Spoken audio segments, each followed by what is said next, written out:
Arkadaşlar merhabalar. Şimdi öncelikle yine ekonomik takvime bakalım.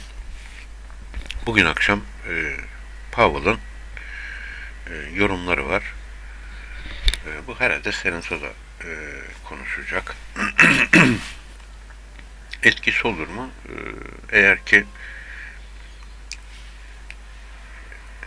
faiz oranları hakkında konuşsa tabii ki etkisi olur. Şimdi FED faiz monitörüne geçiyorum. Şu anda %27.7. Dün yine %30'un üstüne çıkmıştı. Şimdi buna göre yine risk iştahını nötr olarak ayarladım. Yani yine hedef kanal kadar düşüş ya da yükseliş gelirse işleme girecek.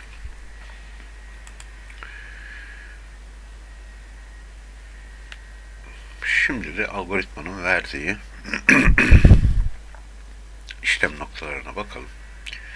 Dolar endeksi 105.25 gelirse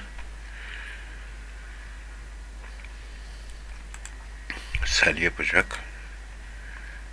JP'ye 137.92 gelirse sell yapacak.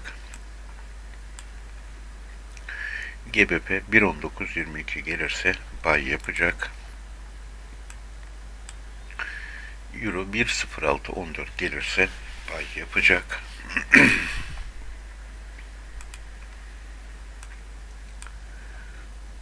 Nasdaq 12.111 gelirse buy yapacak. S&P 500 3.987 gelirse buy yapacak.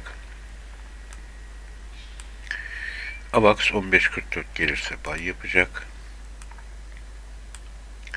Matic 1.06.10 gelirse buy yapacak. DOT 5.43 gelirse buy yapacak.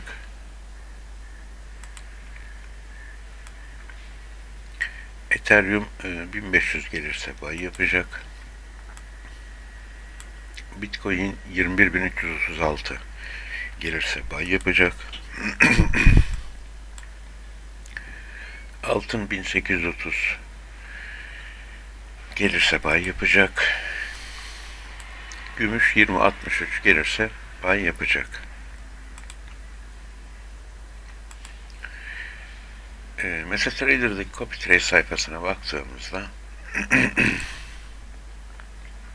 büyümemiz %111 olarak görünüyor.